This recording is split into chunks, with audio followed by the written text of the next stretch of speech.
It's America's longest running talk show on computers. It's Computer America, bringing you the biggest names in technology with guest interviews, new products, and your emails. Listen live at computeramerica.com on any device around the world. Email the show at live@computeramerica.com or find us on social media. Be sure to check out our website for contests, giveaways, show notes, live video stream, podcasts, and more. You're listening to Computer America. Hello and welcome everyone into the Computer America Show. We are the nation's longest running, nationally syndicated radio talk show on computers and technology turned podcast. Everyone, welcome into the program. I hope that you're doing well and you are ready for today's program. Because today on the show, we have the one, the only, Mr. Nathan Evans. Popzara.com, if you haven't heard of them, where have you been? They cover everything from pop news, culture, movies, books, comics, games, even hardware. Yeah, they actually do stuff that's, you may be using right now. So, ladies and gentlemen, they also have a very fun podcast that, is definitely worth a check out. All that and more at computeramerica.com. We'll have a link to their website, or you can just go directly to popzara.com. So Nathan Evans, he is the managing editor. He'll be joining us here in just a moment to talk all things, kind of relevant news. It's Friday, and let's face it, there's been some horrible headlines lately. And I just mean in general. So I think it'll be fun to take a break and, probably catch something that, by and large, let's face it, if you're not one of two stories today, you probably missed it. So we have a lot of fun stories, and we're going to talk about that here today. It's going to be fun, folks. Fun is the name of the game. So computeramerica.com, just want to mention that one more time. Social media links included, and of course, all of the upcoming coverage for CES 2024. I know, where does the time go? We will be covering that remotely. We will not be flying out to CES. I got to say, one good thing that came out of CES and the pandemic, and CES is, you can see it kind of trending back up, and I'm sure Nathan might have a comment on or two on this, but I like how remote accessible CES has become, because you still won't find the fun little nuggets in hidden there in Sands and at the Sands Expo and whatnot remotely, but you'll be able to connect with a lot of companies and get a lot of the big news just from the comfort of your home studio. So we'll be covering that as well in early January. So ladies and gentlemen, welcome onto the program once again, Nathan Evans. Nathan, how you been? Oh, am I here? I was just falling asleep to your dulcet tones. Thank you. No, thank you for that nice intro. I always say this when people ask me what the impetus to do a website with a dinosaur is sometimes, and I say distractions. Like you go to the news and it's terrible, and sometimes it's awful, sometimes it's whatever. And you need a distraction from that. It doesn't mean you're putting your head in the sand. It just means you're looking the other way, and you deserve a break from it sometimes. And so, Computer America, Popzara, here's your break. Yeah, absolutely. And you have a lot of fun, articles. And I've been watching. I've not been playing, but I've been watching a lot of Super Mario Bros. Wonder. I'm glad that you have a review up there. It's been a lot of fun. Like Mushroom on Mario, or Mushroom on Mario on mushrooms. Oh, there we go. Mario has never been more high as a kite. Can I say that? Yeah, it's been fun. It's a big game. Like I'll say this: a lot of big games came out last week. A lot of really good big games come out. This has been a sensational year. 2023 has been a sensational year overall. If you like video games, it doesn't matter what platform you have. There's been something pretty good for everybody. This is the golden times for somebody right now. This is the golden times for them. Even though games have finally, I think, started to do the thing where they're charging, not 60 but 70 or 80 or in some cases 100. It's still a really good time for video games. Even with the price adjustment, it couldn't stay 60 for 20 years straight. It's a great time for video games. You're right. Again, if this has been your hobby for like 20, 30 years, it's still cheaper than it's been. Like even with $70 games back in the 90s, 16-bit games used to reach $100. Like Nintendo 64 games were $79. Yeah. So stop complaining. Even with inflation, it's still cheaper. There you go. So with that being said, Nathan, you come to us every month with a number of stories, and we kind of just catch up, and of course we get to talk about some of the fun, relevant stories that have happened in the past day or two, and you have a number of them. So Popzara.com, we've kind of introduced that. Why don't we go ahead and which of the stories that you sent, kind of caught your eye first? That I sent? Well, all of them, obviously. I love all my children.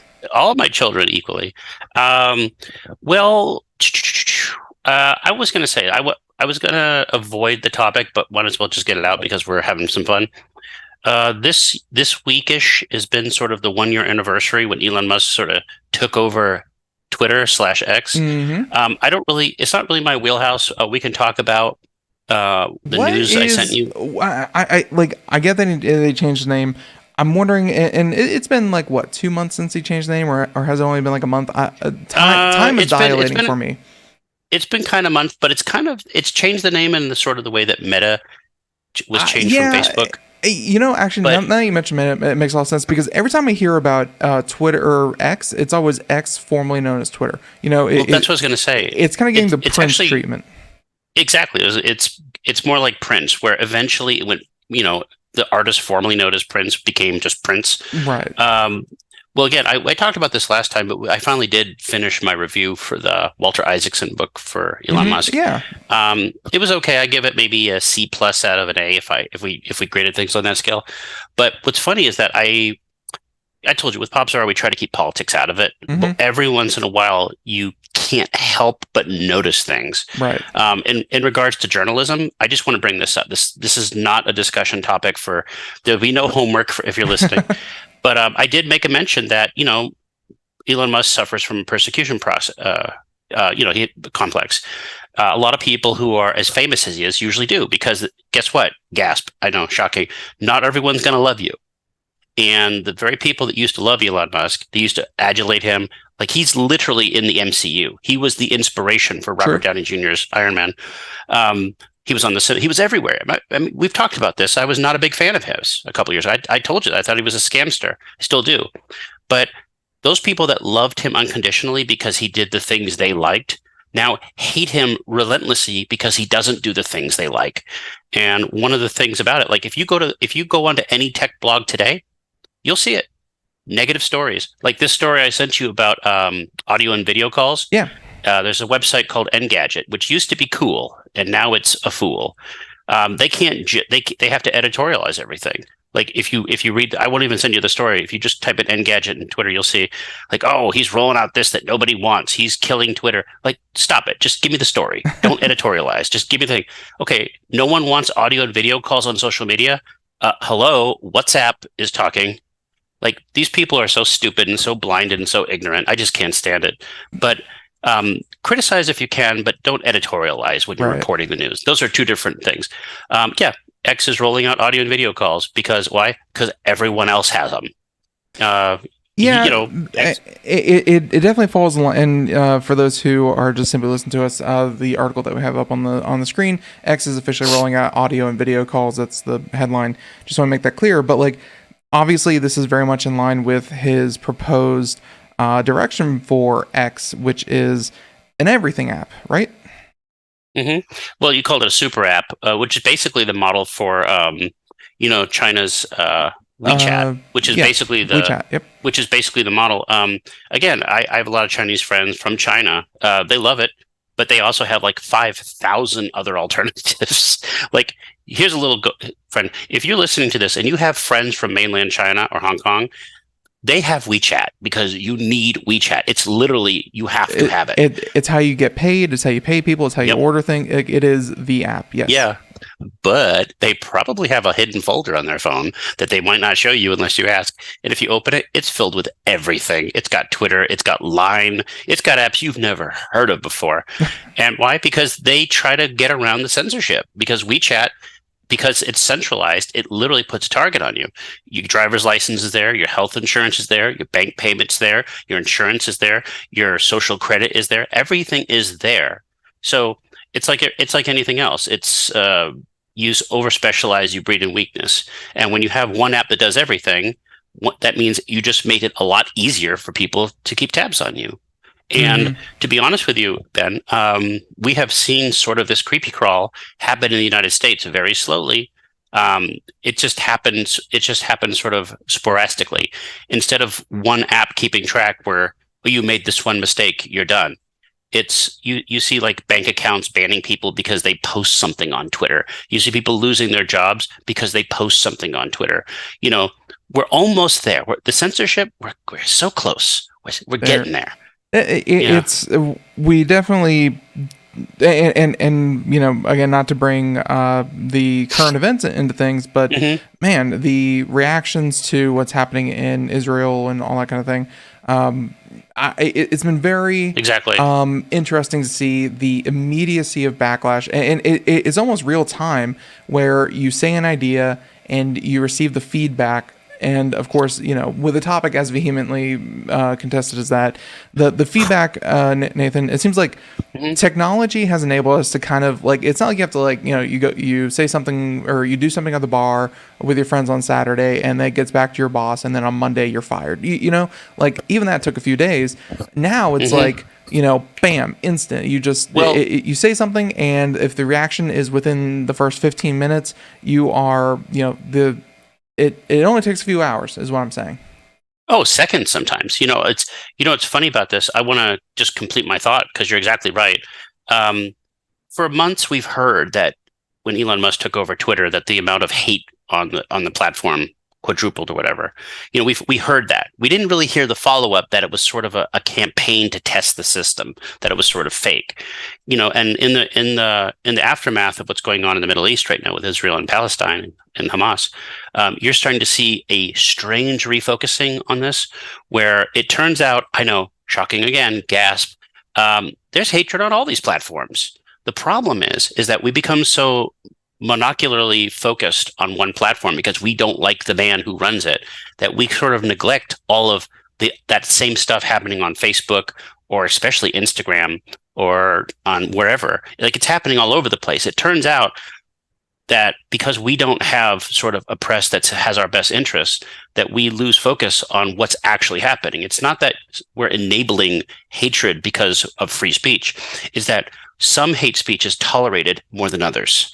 And that's a problem. And so let's go ahead and do a government inquiry into Twitter because of all of this happening. But let's hold Facebook accountable for bad news.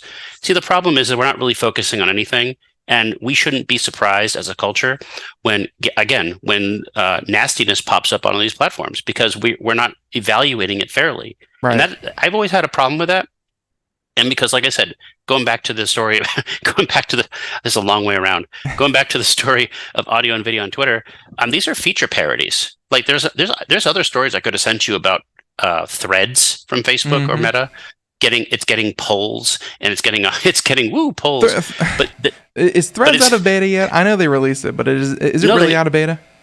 Well, the thing is, Threads is exactly the opposite of Twitter in regards to the way the media is portraying its success and failure. Is that Threads, by all account, has been a successful failure. It came out, it launched. I think it's out of beta. But I think you can actually go on the web now. But it's got all these stuff. It's dead. It's got 100 million users, so says Mark Zuckerberg, but nobody seems to do it. Whereas if you look at any news regarding like what's happening in Congress, what's happening in Maine, what's happening in the Middle East, 90% of all those stories are generated from Twitter. Like, Twitter is a mass. It's probably the most. I don't use Twitter really like at all. And like I've tried a few times, and I know that, you know, for an audience, engaging with the audience, you know, very, very, very good. But I will say that when I was more of an avid, you know, person that read like Reddit, and I've pretty much cut ties with Reddit entirely as well. But like when I did, it is I don't want to use the word incestuous because that's a very loaded word. It's a good word, but it's sometimes appropriate. It is appropriate, but like Twitter is like the beginning of all social media, and that's just what I kind of picked up, is that like 60% of what was on Reddit were just screen grabs of Twitter, and I'm like, I didn't want to use Twitter, but I feel like I was being like using any social media. You're just kind of reserved Twitter in a different package. Yeah, because everyone just copy and paste or screenshots. it does that all the time. In fact, we have literally we have major lawsuits going on right now that are tied almost exclusively to Twitter posts. But again, you could go back and look at bogeymans like Parler or Telegram or Most of Donald it's Trump's Truth Social. I would say like 60% of it's Twitter, 35% is TikTok, and that kind of thing, and then 5% is just everything else. Like they're like those two platforms alone account for a lot of the information that we talk about day to day, for sure. It's I mean, it does break down depending on like what your demographic is. Like Instagram has become a little saucy because of what's going on in the Middle East, because literally it's the platform of choice for like oversaturated celebrities that want to post butt shots. But those oversaturated celebrities still post sauciness. They still eventually post, opinions about things. That still happens. But then you go to TikTok, where again, it's overexposed, like neo talent that want to sing and dance and eat Tide Pods and whatever. But then you get trends and virality, like we were talking about. Yep. Like for whatever reason, this is just sort of the way that things like if you like leave mayonnaise alone long enough, it'll separate. And Twitter has become the dialogue social platform, for better or for worse. And the thing is, when you talk about dialogue, you're going to have things you agree with, and you're going to have things you disagree with. That's literally the rules. So speaking of agree and disagree, and this has happened since you've been on the show, Elon Musk, and he's obviously said that the only way in human history, the only way to counteract bots is to charge $1. And don't get me wrong, $1 per year. I saw that. I saw that. It's fascinating. Not that much money. And then of course he's going to introduce some other tiers. But I wanted your opinion on just, even the tiniest little pay, like not even a wall, like a little pay bump. What do you think? Well, the difference between the number 1,789,758,999.9 and the number 1 is nothing. There's no difference mathematically. They're both digits, right? So it doesn't matter if Elon Musk charges $5 a month or $1 a year. What's happening when he does that process? He's doing a couple things. He's verifying you. He's got your credit card information. So he's basically giving you a taste of honey and unlocking all of this personal data. You think he's kind of doing like the foot in the door thing, huh? It's like, I already gave him $1, so maybe I can get him to spend more. Well, this is one of the few cases when verification actually is truthful, because the fact of the matter is, how do you verify people when you don't want to give them your driver's license? The old way of Twitter verifying was so arbitrary and so poorly managed, like it was ridiculous. And I will say that Twitter verification, because we got like I saw somewhere it was like, oh, Twitter's verifying, and I'm like, oh, Computer America, and I put in my information, and I did, and like within like the first like 2 years of Twitter being a thing, I got verified, and I was like, whatever.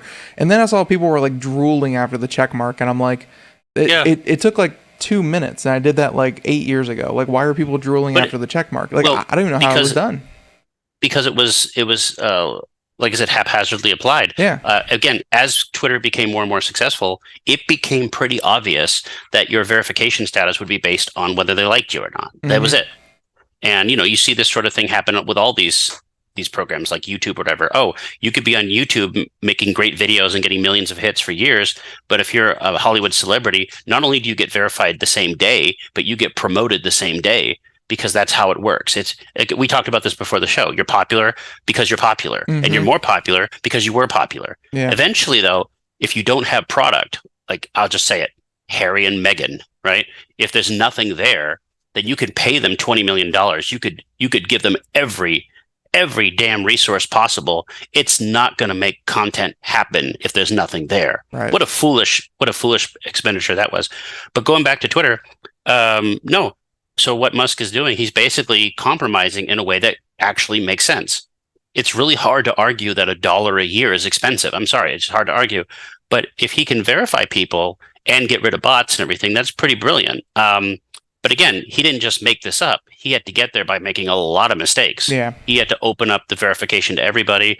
But again, I'll say this. I'm not a big fan of Twitter per se, but I do find what we're seeing in real time is a social media network evolving, and it's evolving past its mistakes. And as an objective person, I can say that and say, I'm not a big fan of Elon Musk, but I like the chaos because we're seeing how the sausage is made. I'm being honest. Chaos. and you can't tell me that you can't tell me with a straight face that 100 million people use Threads and there's absolutely zero footprint for that. No. Like, seriously, where are those 100 million people? What are they doing? They're not doing anything. They logged on. Threads is obviously they're using combined metrics of Instagram, and I'm sure Facebook does all the time, where they're like, if you log into your Instagram account, you count as a Thread user. Like obviously that kind of thing is going on there. But and then we're gonna move off this topic, but this is actually completely aside. I did some traveling recently, and we were listening to podcasts in the car, and we want to try something a little bit different. This was during the writer's strike, like a month or so ago, or whatever it is. I gotta say, it was like all the late night talk show hosts. It was Fallon and Colbert and stuff. They put out their own podcast that they then use the proceeds of that podcast to fund the writer's strike. And you have a podcast that you do over at Popzara, and actually you have a few, and this is obviously, we're talking in podcast form.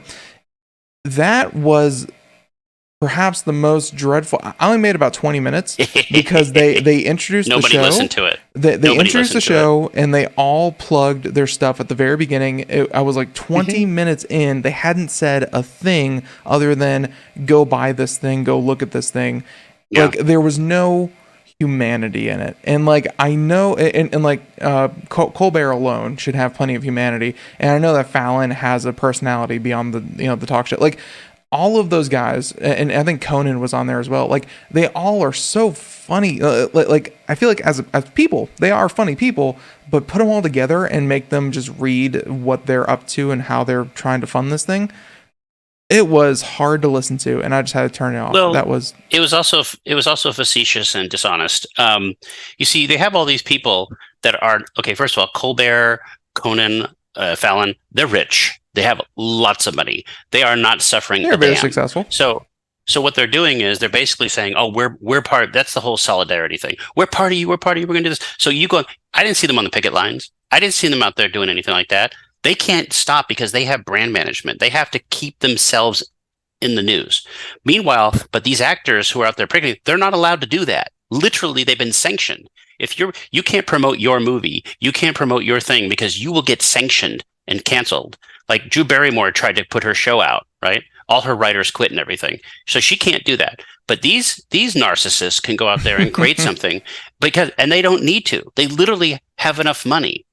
Like they want everyone to donate money for these people. But again, they want it both ways, and it's tolerated because they're celebrities. It's that incestuous thing we talked about.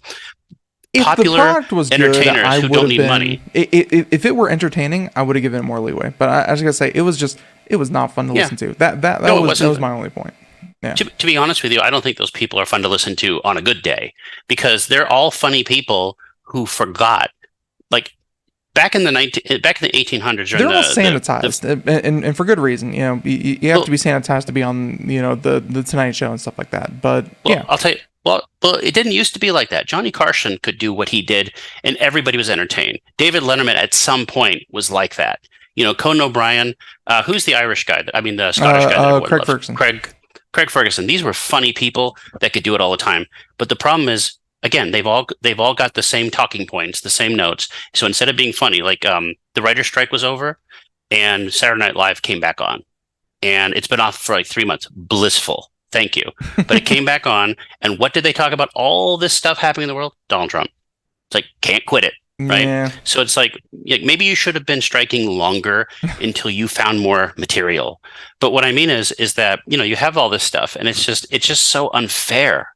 It's so unfair that the peons have to go out there and starve while you're sitting in your castles making podcasts promoting yourself. You hypocrites. Screw you all. And by the way, you could do all that. You could be a hypocrite. But be funny. Yeah. Be funny.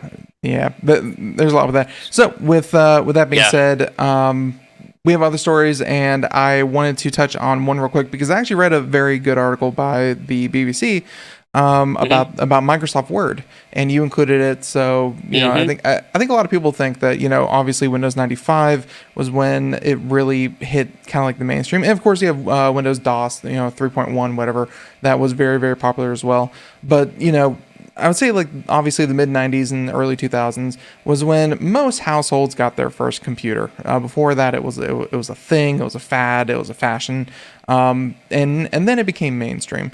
And I guess because a lot of people kind of consider computers to be maybe 30 years old, they may be surprised to hear that Windows, or I should say Microsoft Word, is celebrating its 40th year in release.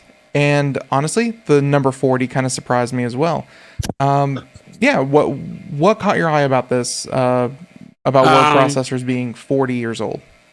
Well, first of all, I love Microsoft Word. I think it's the best word processor I've ever used. But that's almost by default. I'm not one of those people that is so against Microsoft. I'm going to go out and make my life a living hell by getting crappy alternatives like OpenOffice or LibreOffice. I mean, they can't even figure it out. It's basically, if you support OpenOffice and you support LibreOffice, you're basically supporting bootlegging, because you're taking a product that only exists because of a better product, but you don't want to support the original product, but you're more than happy to support a product that steals from that product. So I'm sorry. Use Microsoft Word. At least your documents will open. And when we talk about kind of freeware and shareware and stuff like that, it's more not free as in like we're stealing from people. It's more like free as in like the free exchange of ideas. So they're borrowing ideas and borrowing, obviously in being inspired by.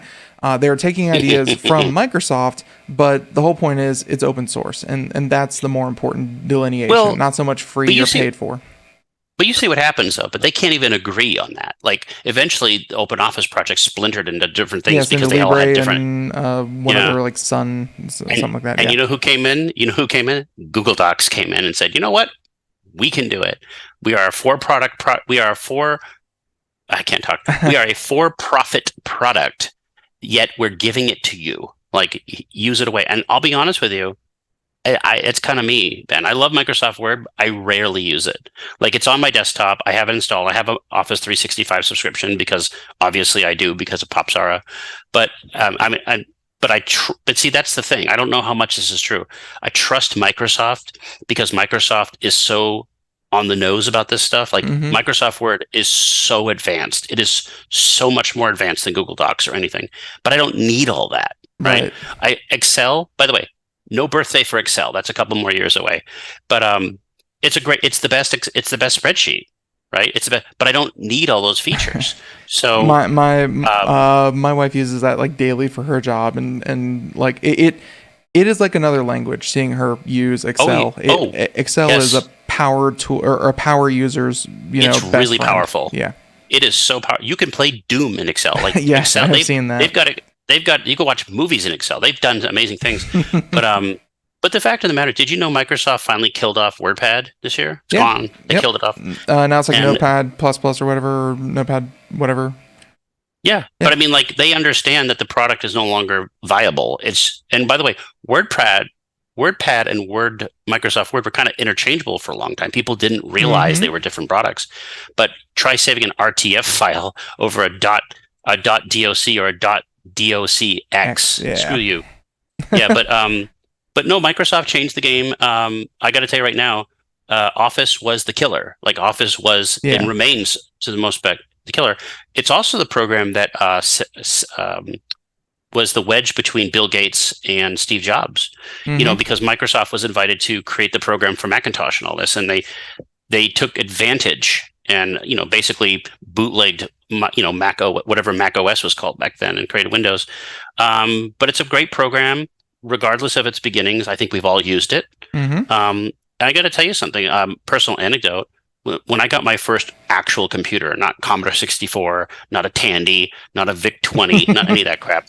When I actually had my first Windows machine, it was glorious that you could do this at home, that you could, just the simple thing of being able to type and save to a floppy disk, which, by the way, remains the icon. Yeah. It's skeuomorphism. Still the save icon, yeah.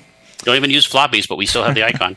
But no, it was kind of magical that you could do this. Like, and if you write for a living, and anybody listening who writes for a living understands what I'm saying. You all have it so easy today. You have it so easy. But back then it was magic that you could actually write and continue and it was pretty cool. And it still is cool, really. And by the way, the article I was talking, actually, I have two anecdotes. First one's going to be about Craig. I got to say, the people behind WordPerfect, which was a competitor to Microsoft Word. Craig was still actively in communication with them to get them to update their program to work with the latest Mac OS. Like within like 2011ish, 2012, long after WordPerfect was no longer a profitable venture. Craig still had a direct line to the developers and was like, make this work on my computer. So, for those who don't know, when Craig and I were always on this show together, he would always coax me into getting AIM. Like, you got to get, you still got to get AOL Instant Messenger. Yes. I get, Craig, I'm telling you right now, like bell bottoms, it ain't coming back. But I'll say this. I got a picture of him bell bottoms. It's pretty funny. I don't know. It's Halloween. But no, there were so many competitors that came out of this. There were all a lot of competitors, but of course, Microsoft kind of came out. And by the way, the second one was that BBC wrote a nice little article. And as Microsoft Word turns 40, we look at the role software has played in 4 decades of language and communication evolution. Essentially, the article boils down to a lot of the convention that Microsoft Word kind of put into, not just its own program, but like the English language and verbiage and grammar checking and things like that.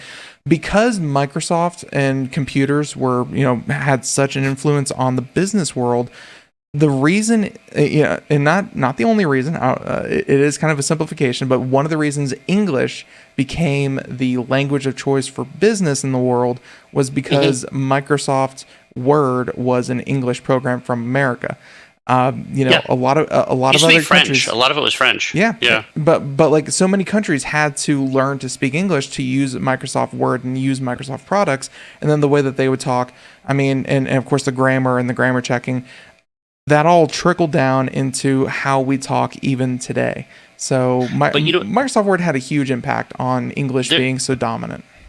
Because it was a rallying point, and we don't have rallying points anymore. Like we talked about social media, how they sort of segmented into into disparate groups. Like this is the butt shot one, this is the dialogue one, this is the Tide Pod one. But Word is interesting because not only was it so successful, and it begat all these inferior. Like at the time they're okay, but eventually they became inferior, like Lotus Word, like you said, WordPerfect, all that. But the truth of the matter is, it also is influential, Ben, because of what it caused for writers. Because today, one of my favorite stories about this, there's actually a story about this. WordStar, I think it was a competitor. WordStar was a competitor that some people loved, literally loved, still use. Most famous, George R. R. Martin. I was about to say George R. R. Martin. Very famous. Yeah, William Buckley Jr., the conservative guy, he died on his WordStar typing. He was like 2007. He was still using it, and some say if you hold it up to your ear, you can hear his voice. Yeah, as he's you can still hear his. By the way, for you kids in the audience listening, you don't know who Buckley was, but he was one of the voices that Robin Williams mocked on Aladdin. That happened. So yeah, he was the. Trust me, like you don't know, but your parents are gonna love him. But going back to it, Martin would say he didn't like Word. He didn't like Lotus. He didn't like Lotus because he made up so many words. It would put squiggles on the screen. He said, "I can't concentrate with all these squiggles." There's a whole cottage industry of word processors that are dedicated, like typewriter, emulators. Like, let's just isolate the process. And even Microsoft knows this. Word, I mean, they have like focus mode and everything. Then you have like Apple's version, which is, I don't even know why they have pages anymore. Yeah. But it's a great program. It was I think it still is influential. But again, if you're a writer, it was pretty important. It really did make your life easier. Yeah. And more productive and more exciting. And happy birthday to Word. You earned it. Like you're middle aged now. You can... and by the way, you actually linked, and this is going to be in the show notes, the blog post from Microsoft, and they're talking about AI and how that's going to kind of come in. And the article that I was talking about from the BBC, they were mentioning that like autocomplete kind of took away people's voices because instead of using one word, they were like, oh, or autocomplete to this word, and it means the same thing, and they're like, whatever, and they just hit tab and they move on. They actually like kind of homogenized language. I'm wondering what AI is going to do for that as well. Kind of I forget what they called it, but they introduced this version of autocomplete into their stuff last year that was people actually found offensive, and I found it offensive, where it wasn't just fixing grammar. I don't like that term, fixing grammar, because literally grammar has rules and it has no rules. But it would start putting emphasis on modern usage, like, oh, try a gender neutral thing. Oh, perhaps that would be offensive. It's like, well, your job is to correct things. Your job is not to correct me as a person. And the truth of the matter is, there are case uses. Correction of meaning. Yeah, that's not. Well, correction of culture. Yeah. Right. And again, once you have that sort of thing, it becomes repressive in a way, because what happens is that you should be able to say anything you want. You should be able to write anything you want. It's one thing to say, okay, I'm going to give a presentation to my school. But if I'm journaling myself or writing a book or doing something like that, I'm glad you can turn it off. But at some point, maybe you can't turn it off. Maybe at some point, it won't allow you to write those things. And I know that sounds a little silly, but why not? Like you and I were talking about generative images from DALL-E before, right? Mm-hmm. But if the source says you can't do something, what happens when Microsoft Word or whatever stops being a client and becomes, a product again? And it says, well, you can't use that word. It's not allowed. But you can't use that subject. Oh, you have to change this. And we are so willing to go along with this stuff. And it's, again, as a writer, it's frustrating because you don't feel that's their job. It's not their job to do that. And it's a very small line from squiggles to like correction to corrective language to corrective culture. And I just think, if you're listening to this, if you find that stuff, complain about it, bitch about it, stop it, because it's not good. But other than that, Word's cool. Yep, Word is cool. The Word is the word. So there you go. Okay. Yes. Now, with that being said, looking at some of the other articles real quick, I think we can cover this one pretty quickly. Apple Pay Later is available to everyone in the U.S. because, if there's one thing because everyone else American, has it. if there's one thing more American, it's racking up debt. It's such an American thing. And really, I've seen so much conversation that, people in other countries don't understand that it's like, oh, you're buying something you can't afford. Like, that doesn't make sense to a lot of people in other countries. And they're right to a certain extent, but also being able to have the thing that you want and then be able to, maybe space out the impact it will have on your finances or, just pay it off later, seems to be really cool to people. And of course, with the holidays coming up, I can see why Apple Pay Later is definitely coming in. Yeah. Ever since, I think it was Amazon had like something where you could break it up into 4 equal payments. Oh, they all do. Yeah. No, they all do. PayPal has it. Amazon has it. They all do. Like I said, they all do this breaking into 4 payment thing. Because what it does, it destigmatizes debt. It says, oh, you don't have to pay it all now. Just break it up. But they're not. I call this the acetaminophen effect. Right? Acetaminophen takes the headache away, dulls the headache, right? Okay, I have a headache. But what they don't tell you is that acetaminophen in large doses can be toxic. The problem is acetaminophen isn't everything. So it might be in this, it might be in there. So it's not just you're taking 2 acetaminophen and that's it. You might be taking more acetaminophen. You're just dosing it. Same with these payments. Oh, I don't have to pay it up front. I'll just pay it for. Then you pay it for on Apple. Then you pay it for on PayPal. Then you pay it for on Amazon. Next thing you know, you're paying more. It's like streaming video. You think you were saving money by getting streaming apps instead of cable? Oh, I don't think so. Now it's 10 times more. I saw that, I was looking into, maybe it was like ordering like Subway or pizza. I'm not the healthiest person, just say that. But anyways, I was ordering a pizza or something. I was like, would you like to break this pizza payment into 4 equal payments? I'm like, no. I feel like if that becomes an attractive choice, that is a warning sign for me that, things are not going well. Look, I'm going to get canceled for saying this, so it was nice knowing you.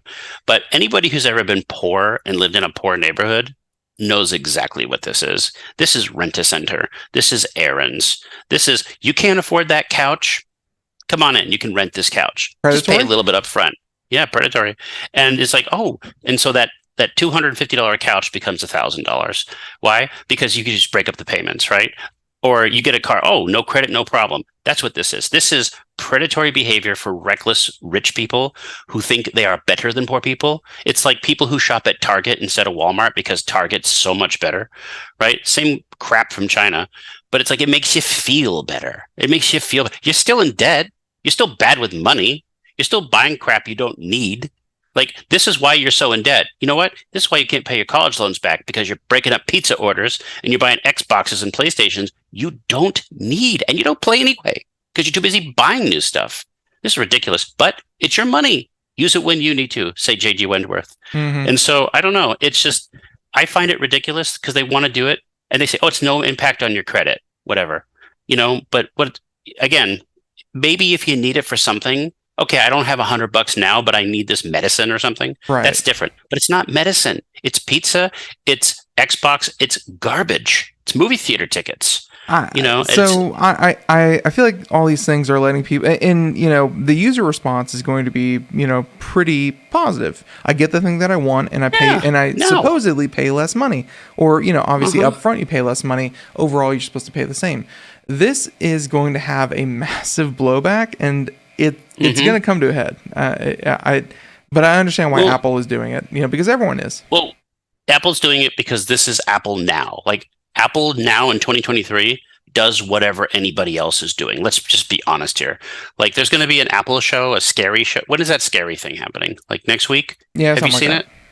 Yeah, there's a bunch of rumors floating around. The rumor is we're going to see high-end Macs for gaming because Apple's getting into that again. Or we're going to see low-budget Macs because Apple's getting into that again. Why? Because everyone else is doing it. Let's just do what everyone else is doing. And to some regrets, some aspects, that's pretty good. Like, you want parity. Like we talked about Twitter. You want parity. But at the same point, though, but they're not doing it any better than anybody else. Like, right. I'll give you credit. Okay. I take it back. I will say one thing. Apple does one thing pretty good. They do the bank accounts. I have the Apple bank account. Apple Pay has been a very big success. Yes. Yeah, and I will tell you this. Although I heard rumors that Goldman Sachs is trying to get out of it, but I have a nice portion of my money that used to be in a CD account. My CD was nice. It was like 3.15. Apple gives me like 4.15.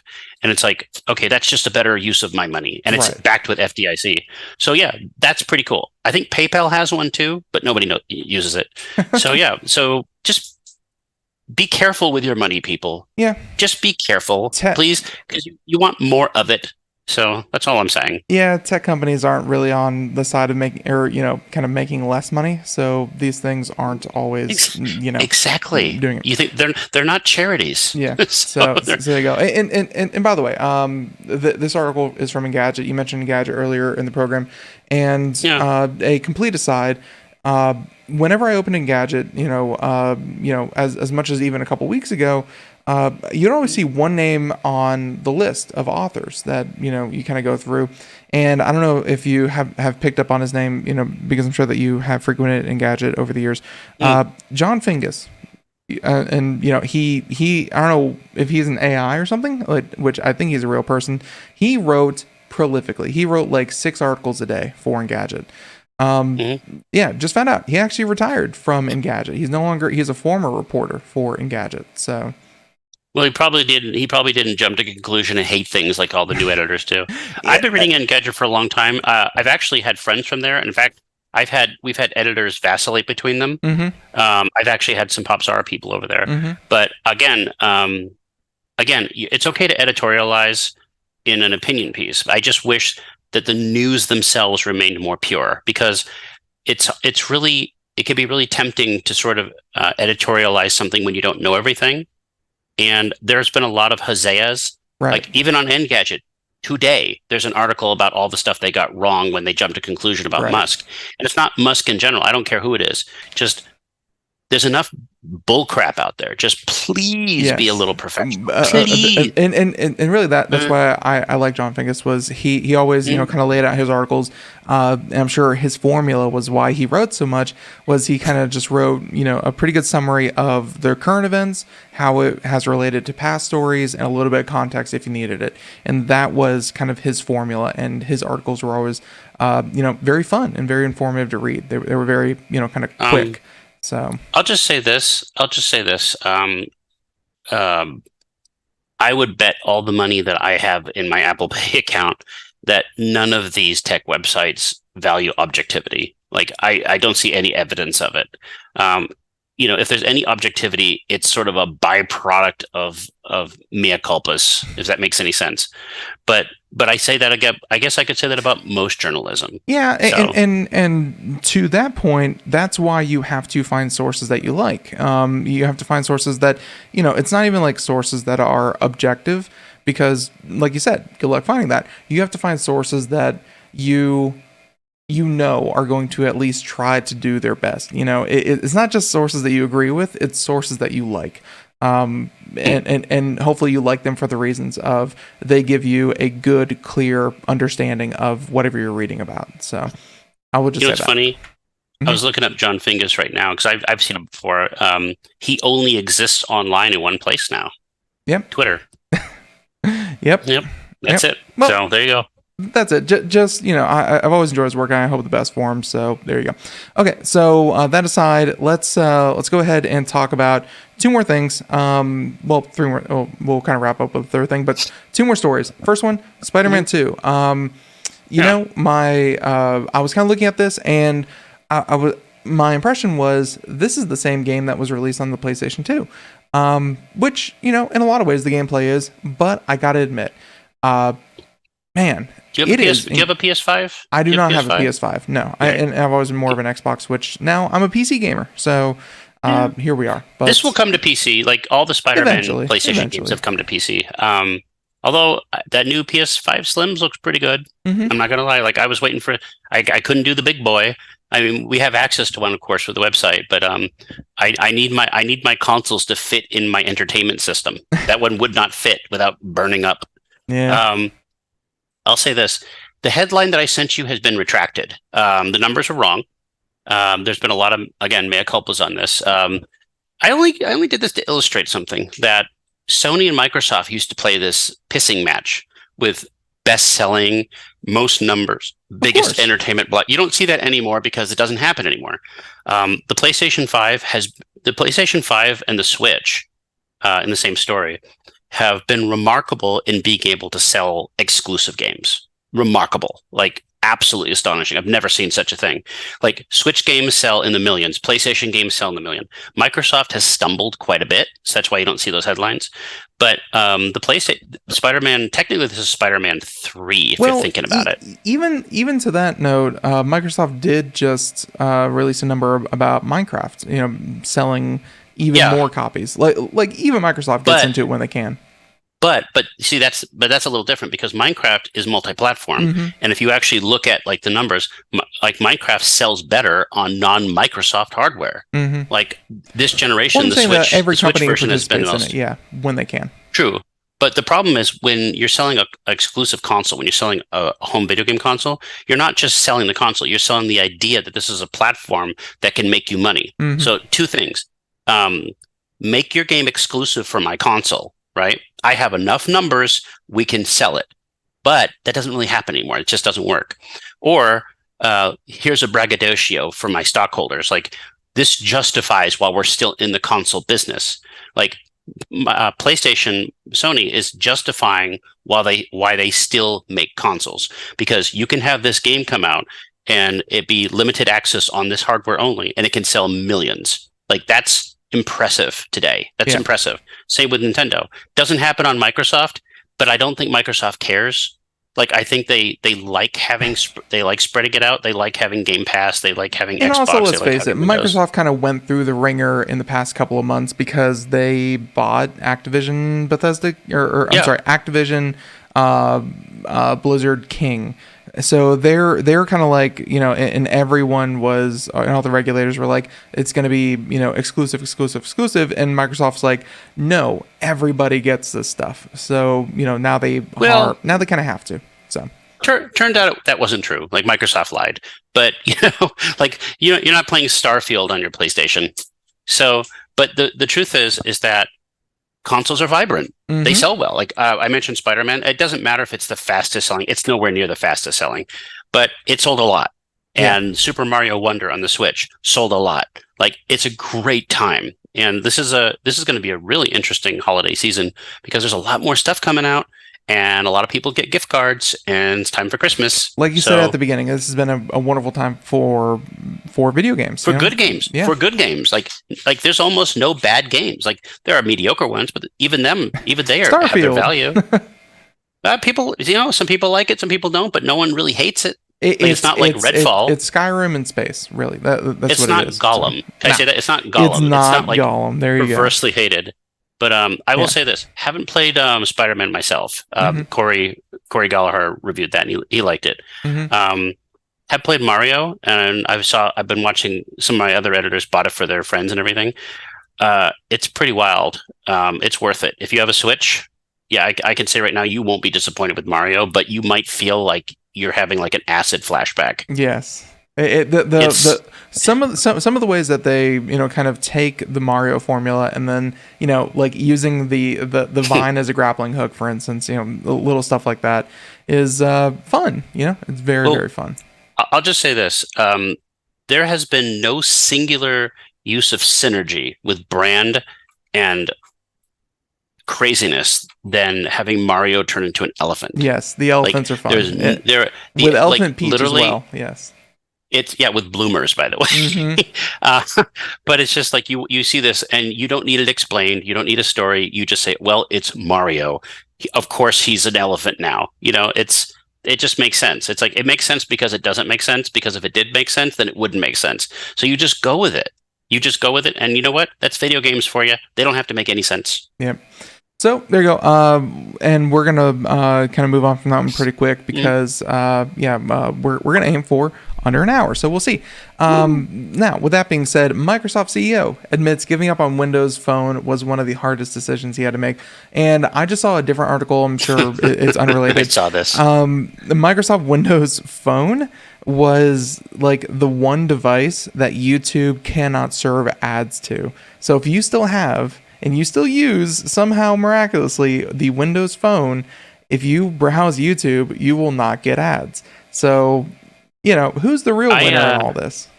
I didn't send you this article because I agree with him.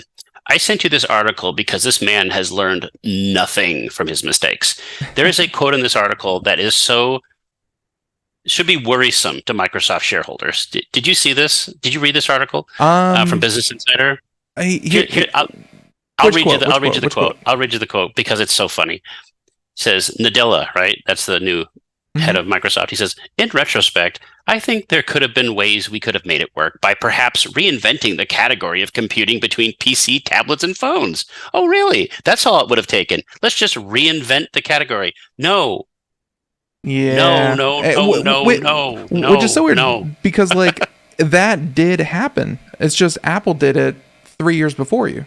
Well, it wasn't. It was a confluence of things. Like Microsoft actually, look, in the land of the blind, was the first one to have the tablet. Yeah.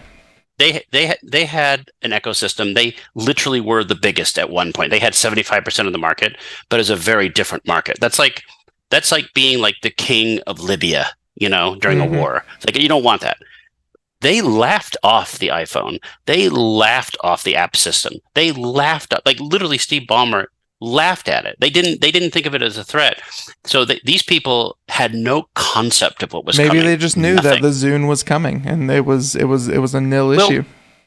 Well, that's what Apple was back then. Microsoft was, well, Sony's doing it, we'll do it. Apple's doing this, we'll do it. We'll just do what anybody else is doing because you had incompetent leadership led by Steve Ballmer and everyone else that had no clue what to do. Like Bill Gates, for all his faults, was a leader. He understood this. He passed off his company to these imbeciles that didn't know anything about anything, and they lost everything. Like, think about it. Back then, Microsoft had 90% browser share. 90%. And that's after they got sued by the government for being a monopoly. After. They got away with it. Yep. And they didn't see anything coming. And now they're at what, 25%? Yeah. So it's like Internet Explorer and now Edge is not the most used. Yeah. You know what they did when Internet Explorer hit 90%? They disbanded the team. They got rid of it. Oh, we've made it. We're done. We don't have to do any more innovating. So whatever. And so, but with the phones thing, the fact that he could make such a statement just was kind of bizarre. Yeah. All we had to do is just go back and reinvent the wheel. Oh, that's like the Patriots playing like the Rams and saying, you know what, we could have won if we just got the ball. It's like, oh, so simple. Well, and they even say here in this article that you linked, in 2019, Bill Gates said in an interview that his greatest mistake ever was whatever mismanagement he engaged in that resulted in Android becoming the definitive non-iOS mobile operating system, which is very true. That led Google to really seize a foothold in operating system space. It's funny though, like they've got that the same way Microsoft Word is the dominant word processor, but it's not the most applied word processor. Like Android may be technically the biggest collective mobile OS, but it's not the dominant OS because again, because when you say Android, that's sort of a collective term, right? You know what I'm talking about. It's the idea of like the kernel, and then you build upon that and you release your own version, right? Yeah, exactly. Like whereas iOS, it's pretty much standard. It's so it's really funny, but again, I just found it fascinating that they've learned nothing, and there's even talk like, oh, we're going to restart it. You know what's funny about this though? There's actually a bigger failure than this, and no one ever gives Microsoft any gull for it. Do you remember when Windows 8 was a thing? Of course. And they brought out the tablets, and they had Windows RT, I think it was. Yep. And they said, we're going to have an app-only ecosystem. Yep. Because that's how much they mismanaged app ecosystems.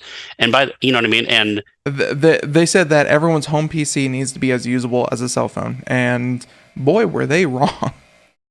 Well, and to Apple's credit, though, they have done a pretty good job of keeping the home PC market, their version, Apple OS, and iOS separate. Yeah, there's some interplay between the two, but they are different markets. So one thing Apple does right with that, and I've seen it work firsthand, is that they work together seamlessly, but they are not the same. You know what I mean? Exactly. Like you can easily send information, pictures, videos. You can easily, kind of move your workflow from one to the next. You can even use your tablet as a second monitor for your screen.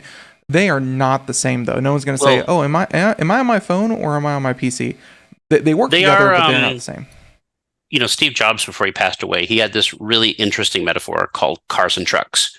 You probably heard this. Like cars and trucks, they both ride the same highway, but they are not the same vehicle. Right. But they both share resources. And look, I'm not a Mac guy myself, but I totally understand why some people are. I totally get it. I love Windows 11. I think it's the best Windows ever, but it's a pain in the ass, right? It's a pain in the ass. But I told you play with a Mac though. Let's just say you don't need all the stuff I do. You turn on a Mac, it's got everything you need. Word processor, mail, video chat, it's all there and it works pretty good. With Windows, it's like going through a minefield. But at the end of the day though, the Mac OS is not iPad. It's not that. But like you said, it works perfectly between the two systems, like the ecosystem. Right. Whereas Microsoft works perfectly with nothing. Like it works perfectly with Windows. But also to show you how not on the pulse I am of cell phone and cell phone innovation, and if Microsoft starts that back up, good for them. I think more products, more innovation, more competition. Good. Do I think Microsoft has the ability to do that? Probably not. But hey, I would love to see them take another swing at it. Well, but no. What I want to say is to show how much I don't have a pulse on what's happening. Recently, I think it was not Nikola because they make trucks. Nokia. Nokia laid off like 13,000 workers, and I was like, holy cow! I did not know. I know that they made phones. But then Microsoft bought Nokia, right? Do they still own them? No. They sold it off to some Nordic company, and then they spun it off into a thing. And I knew that they were making like cheaper, like $300 or $400 phones. I did not know they had like a 13,000 workforce strong, company going on. Well, Nokia was Apple before it was Apple. Like Nokia was the dominant force in mobile phones. Which, by the way, sound familiar? Why Microsoft bought them? Yeah. Why Microsoft buy Activision? Like Microsoft is they then sold it off to Ericsson. I think is kind of ringing a bell, and then which used to be part of Sony, right? Yeah, it's crazy. Like all this. Which is just the same reason why like BlackBerry is still a topic, because it's still a company and it has a lot of IPs. BlackBerry, of course, had such a famous fallout with mobile computing. There's these companies that you have long forgotten about that most people have stopped thinking about. They're still out there trying to make a good phone that you'll want to use. It's just it's hard to break into that market. it's hard to break into it, but it's sort of like you understand why, because they still own some valuable IP. But again, Yeah. you could monetize your IP and become like sort of a sticker, like, oh, you can trust us because we have such and such, or you can Kind of like run Intel it with like into the you ground. know, there's Intel inside, that whole thing. Exactly. Or you can be like Atari and just destroy every bridge you've ever had by liquidating the name. But I'll say this though. I say this with love. I do like Microsoft. Yeah, they're greedy and they buy their way into things, but overall they make a really competent system and they provide me with a lot of joy. And the only Apple products I have in my house are like my iPhone and my iPad. Like I don't want to use them for my daily driver, right? Mhm. But if I absolutely had to, I could. I'd probably have fun with it. But I prefer my Windows. I prefer my chaos. But on my phone, when I'm outside in the car, when I'm doing my stuff, I don't want chaos. I want reliability. And ain't nothing more reliable than an iPhone. Minimal distractions and just everything there.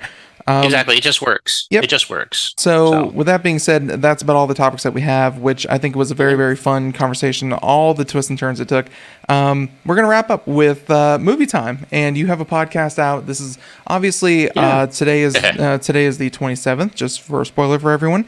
So Halloween coming up in just a couple of days. I'm sure everyone has their favorite Halloween, kind of movies that they always like to revisit. Personally, I actually forgot the name of it already. Ernest. But it's your favorite. Yes. Ernest Scared Stupid. Ernest Scared Stupid. Thank you. It's always hard to remember, Ernest joins the army and stuff like that. But Ernest Scared Stupid. That's my favorite Halloween one. But it seems like you and your editors have movie time and a podcast. So how did your podcast go with Halloween? Well, let me just. Schlocktober.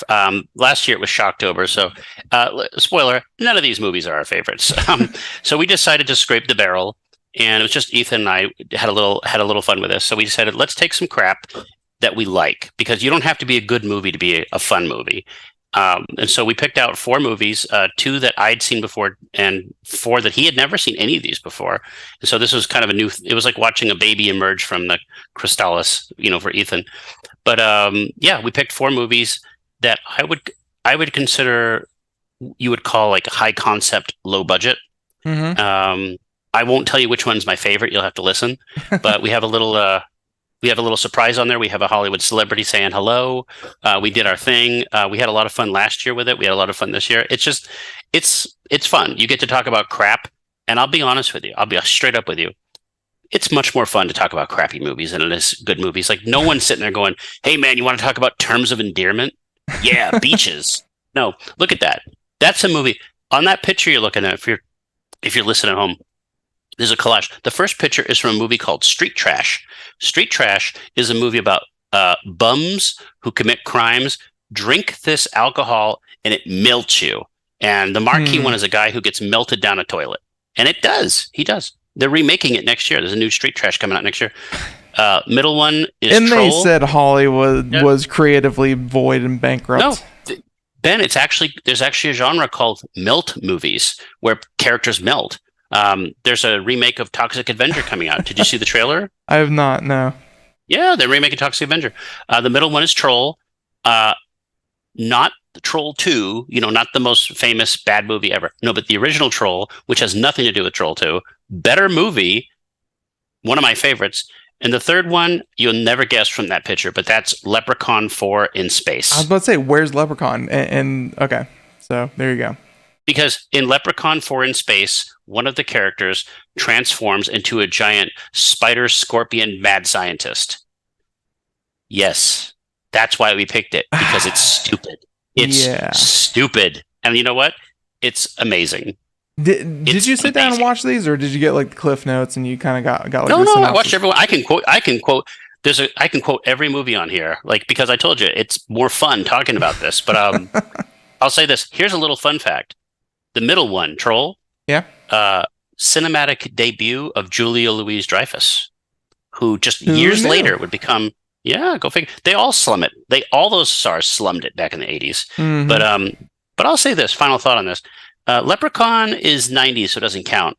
But there was something special about the 80s, like that little dawn right before CG came and took over, where you still had to be a little creative to make stuff. Like you couldn't just program Dolly or a computer to make you a costume. Like, you needed to have some skill. Right. And so that sort of tactile stuff is gone today. But yeah, I recommend listening. And if you like anything you hear, watch them. There's some good stuff there. It's a lot of fun. Yeah, there you go. So with that, and crap, but it's crap. Of course, it is called Schlocktober for a reason. But very, very fun. And everyone, I hope that you have a great Halloween out there. And obviously, every last Friday is supposed to be dedicated to Popzara and Nathan Evans, but I gotta say, we might run into some Thanksgiving kind of stuff next month, so we will work around it. We'll figure something out, and we'll be back later in the next month with more Nathan Evans. So Nathan, I want to thank you so much for coming on. It's always a lot of fun, and everyone out there who's listening, thank you so much. And yeah, we'll have fun as well. We have some new shows coming up that are not Nathan involved, so don't get disappointed when you hear those. But ladies and gentlemen, thank you so much. We'll catch you next time. Have a good one. Bye bye. Happy Halloween.